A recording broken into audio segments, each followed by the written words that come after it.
तो हम क्या पढ़ेंगे अभी, थायराइड, ट्रीटमेंट ऑफ थायराइड स्टोम। लेकिन ट्रीटमेंट ऑफ थायराइड स्टोम पढ़ने से पहले अपने को ये पता होना चाहिए कि थायराइड स्टोम एक्चुअल में होता क्या है ना। तो उसके कॉजेज भी पढ़ने हैं और क्लिनिकल फीचर भी पढ़ना है, लेकिन यहाँ पे मेन जो हमारा टॉपिक है वो है ट्रीटमेंट ऑफ थायराइड स्टोम।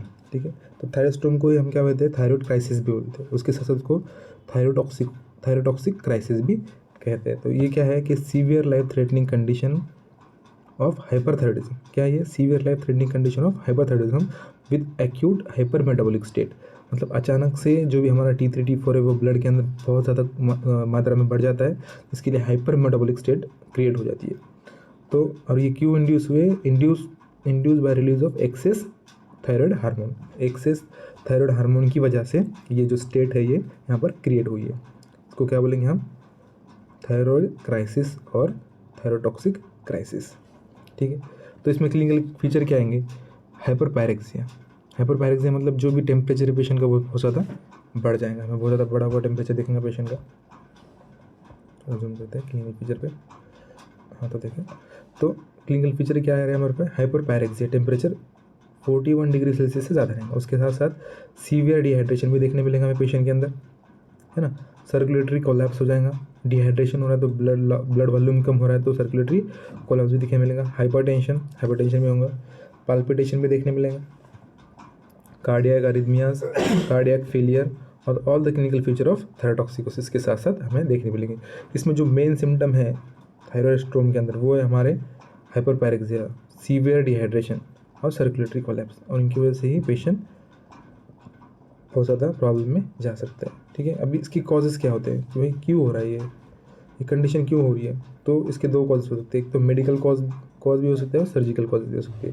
तो मेडिकल कॉजेज़ क्या है, तो इन्फेक्शन हुआ, ट्रॉमा हुआ, मतलब जो पेशेंट है ऑलरेडी हाइपर थायरोटॉक्सिकोसिस का पेशेंट है उसके अंदर क्या हुआ, इन्फेक्शन हुआ या उसको ट्रॉमा हुआ, तो ऐसी कंडीशन में रिक्वायरमेंट वो सब डिमांड बढ़ जाती है। तो अल्टीमेटली ऐसी कंडीशन, उसके साथ में preeclampsia, diabetic ketoacidosis, drugs, NSAIDs, anticholinergic drugs के अंदर क्या आता है हमारे, NSAIDs, एंटीकोलिनर्जिक ड्रग, और केमोथेरेपी आता है, और डायबिटीज मेलिटस भी one of the risk factor. सबसे इंपॉर्टेंट डायबिटिक कीटोसिस को भी याद रखना कि ये भी थायराइड स्टोम वाली कंडीशन क्रिएट कर सकता है। ठीक है, सर्जिकल कॉजेज क्या है, तो इमरजेंसी सर्जरी, है ना। इमरजेंसी में हमने सर्जरी लिया, पेशेंट को पहले से ही थायरोटॉक्सिकोसिस था तो हमने बताया था ना कि अगर पेशेंट को थायरोटॉक्सिकोसिस उसमें हम सर्जरी नहीं करते, पहले पेशेंट को यूथायरॉइड बनाना पड़ता है। उसके बाद थायरोटॉक्सिक पेशेंट प्रिपेयर फॉर थायरोइडेक्टोमी। हाँ वही कि जो भी थायरोटॉक्सिक का पेशेंट उसको सही से प्रिपेयर नहीं किया है, तो ऐसी कंडीशन में भी हमें थायराइड स्टोम देखने मिलता है। तो हमने देखा क्या होता है क्या नहीं होता है, उसके क्लिनिकल फीचर क्या है, उसके कॉजेज़ क्या है,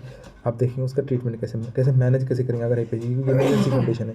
अगर पेशेंट जैसे हमारे पास आया तो पहले हमको उसका मैनेज करना चाहिए। ठीक है, तो पहले क्या है, हमें सपोर्टिव मेजर देना है पेशेंट को, rehydration by proper fluid, rehydration देना है, स्पॉन्जिंग करना है पेशेंट को, है ना, कूलिंग ब्लैंकेट देने पेशेंट को, उसका टेम्परेचर कम करना है, पैरासीटामोल देंगे या तो उसको स्पॉन्जिंग करके उसका टेम्परेचर कम करके उसको कूलिंग ब्लैंकेट देना है ना। पैरासीटामोल कैसे देंगे हम, IV देंगे पेशेंट को। हाइड्रोकॉर्टिसोन भी हम देते हैं, कब कितना देते हैं, तो 500 mg IV देते हैं। देखो बहुत ज़्यादा मात्रा में दे रहे हैं हम इसको, नेजोगैस्ट्रिक ट्यूब से देंगे, या नेजोगैस्ट्रिक ट्यूब उसको पेशेंट को हम लगा देंगे नेजोगैस्ट्रिक ट्यूब पर, यूरिनरी कैथेटर भी लगा देंगे हम पेशेंट को। ठीक है, उसके बाद जो एंटी एड्रेनर्जिक ड्रग्स है वो भी हम देते हैं इसमें, जिसको हमारे बीटा ब्लॉकर होते हैं। तो हम प्रोपेनोल और एस्मोलोल देते हैं। एस्मोलोल जो है वो कार्डियोसेलेक्टिव बीटा ब्लॉकर है। अगर पेशेंट अस्थमा का पेशेंट है और हार्ट ब्लॉक का पेशेंट है तो उसमें हम एस्मोलोल देंगे, प्रोपेनोल हम प्रिवेंट करते हैं, क्योंकि प्रोपेनोल जो है अस्थमा और हार्ट ब्लॉक को क्या करता है, प्रेसिपिटेट करता है। ठीक है, ओरली हम कितना देंगे, प्रोपेनोल कितना देंगे हम 80 mg देंगे। नेजोगैस्ट्रिक ट्यूब ओरली देंगे या तो नेजोगैस्ट्रिक ट्यूब से भी दे सकते हैं, और नेजोगैस्ट्रिक ट्यूब कैसे देंगे, हर 6 घंटे में हम उसको नेजोगैस्ट्रिक ट्यूब से देंगे। और उसके बाद IV देते हैं हम 1 mg इन 10 मिनट, 1 mg हम 10 मिनट में देंगे। उसके बाद IV 2 mg 10 मिनट देंगे, जिससे डोज को बढ़ाते जाएंगे, है ना। और ये एस्मोलोल के इंजेक्शन तो बताया अपने को, प्रोपेनोल नहीं ले सकता है पेशेंट। दूसरा अस्थमा है पेशेंट को या हार्ट ब्लॉक है पेशेंट को, तो ऐसे पेशेंट में हम एस्मोलोल देते हैं। और IV कितना देंगे हम 500 माइक्रोग्राम पर kg के हिसाब से देंगे, और उसके बाद 5 माइक्रोग्राम पर kg पर मिनट इन्फ्यूजन कराएंगे, है ना। मतलब यही है, तो इसका इन्फ्यूजन कैसे कराना है वो यहाँ पे बताया है, 5 ग्राम्स पर kg पर मिनट इन्फ्यूजन हमें कराना है। ठीक है, ये वो हमारा एंटी एड्रेनर्जिक ड्रग्स। इसमें हमने प्रोपेनोल और एस्मोलोल देखा, पहले हमने देखा था कि सपोर्टिव ट्रीटमेंट क्या देंगे, अब एंटी थायराइड ड्रग्स। इसमें हमें थियोनामाइड डेरिवेटिव्स हमने पढ़े थे, जैसे कि प्रोपिल थायरोसिल और मेथिमेजोल। यहाँ पे लेकिन डोज 200 mg, देखो यहाँ पे डोज कितना बढ़ गया 200। वहाँ पे हमने जो प्रोपिल थायरोसिल का डोज था वो 100 mg ले रहे थे हम लोग, लेकिन यहाँ पे थायरोडॉक्सिकोस में हम 100 mg दे रहे थे, यहाँ पे 200 mg एवरी 4 आवरली हम देंगे। मेथिमेजोल का डोज कितना है पे 20 mg 4 आवरली, लेकिन वहाँ पे कितना था मेथिमेजोल का डोज हमने देखा था वह था 10 से 5 mg इनिशियली में था, इनिशियल डोज जो। उसके बाद हमने डोज बढ़ा के कितना किया था 30 से 40 इतना कर दिया था, ये पर डे था। ये कितने हैं यहाँ पे 4 घंटे में हम 20 mg दे रहे, मतलब डोज हमने बढ़ा दिया यहाँ पे, क्योंकि पेशेंट इमरजेंसी कंडीशन। ठीक है, ये हुआ हमारा एंटीथायराइड ड्रग्स। इसके बाद हम आयोडीन कंपाउंड भी देंगे, given 1 hour after the intake of thionamide. Thionamide के 1 घंटे बाद हम आयोडीन कंपाउंड भी देंगे, जिसमें हम क्या कौन सा आयोडीन कंपाउंड देते हैं, लुगोल्स आयोडीन देते हैं और SSKI देते हैं, है ना। SSKI क्या होता है हमारा, saturated solution of potassium iodide. Potassium iodide भी देते हैं पेशेंट को। और लुगोल्स आयोडीन कितना देंगे तो 10 to 15 ड्रॉप्स देंगे हर 8 घंटे में। और saturated solution of potassium iodide कितना देंगे, 5 ड्रॉप देंगे हर 6 घंटे में। समझो, जितना ज़्यादा दे रहे उतना ज़्यादा टाइम भी है। 10 से 15 ड्रॉप दे रहे तो 8 घंटे में दे रहे, और 5 ड्रॉप दे रहे तो 6 घंटे में दे रहे। ठीक है, याद रखना क्या है, saturated solution of potassium iodide और लुगोल्स आयोडीन।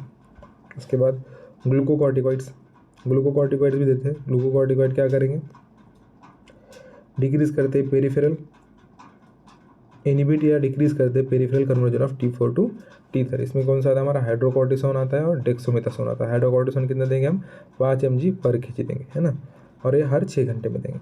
और डेक्सोमेथासोन कितना देंगे 0.2 mg पर kg पर डे के हिसाब से हम पेशेंट को देंगे। ये 5 mg हर 6 घंटे में हम हाइड्रोकॉर्टिसोन देते हैं और डेक्सोमेथासोन, ये याद रहेगा। तो चलो ठीक है, आगे बढ़ते। उसके बाद है bile acid. Bile acid suppressant. Bile acid suppressant क्या है, किस लिए यूज़ करते हैं, to prevent resorption of thyroid hormone from the gut. Gut से हमें थायराइड हार्मोन का एब्सॉर्प्शन नहीं होने देना, रीअब्सॉर्प्शन नहीं होने देना है ना।